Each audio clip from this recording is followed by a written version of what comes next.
Sobrang torn ako guys kung ano yung bibilhin ko nung una kasi hindi ako makapag-decide. Gusto ko kasi yung Apple Watch kasi nga yung feature nun na pwede kang mag-reply ng messages, pwede kang mag-send ng messages, pwede kang tumawag, ganyan. Kasi nga naka-link siya sa iPhone. Pero yun nga lang, ito tumatagal lang ng 12 to 48 hours at most yung battery nun. Kaya ito talaga yung pinili ko kasi ito, ayan, proven and tested ko na siya. Magtatagal siya ng 7 days. Ayan, at nakasync pa ito sa aking messenger at messages, tawag. Pag may tumawag sa phone ko, dito ko na sinasagot sa watch ko, lalo na pag nakalapag yung phone ko. Ayun kasi yung gusto ko sa watch ngayon. Alam mo yun, bukod sa smartwatch siya, I mean, tawag nito pang workout, gusto ko pag may tumawag sa akin, nasasagot ko kaagad, lalo na kapag emergency, lalo yung nanay ko may sakit, tatay ko laging tumatawag, ganyan, gusto ko nasasagot ko kaagad.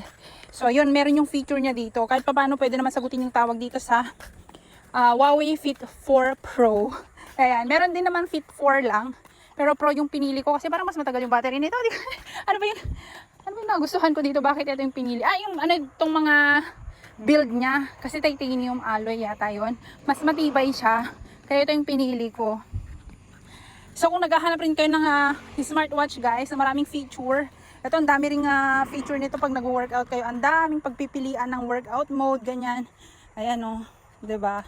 Sobrang sturdy rin ito guys kasi yung material na ginamit sobrang high quality.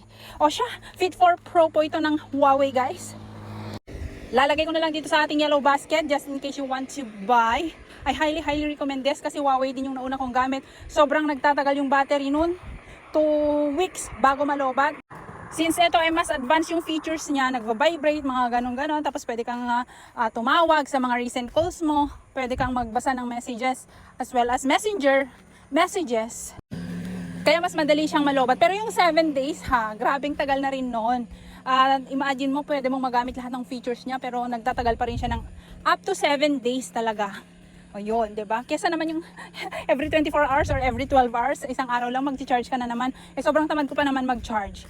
Ayan, kayo kung matamad kayong mag-charge sa mga smartwatch nyo guys, choose Huawei kasi sobrang reliable din ng watch na to. Yun lamang, bye-bye!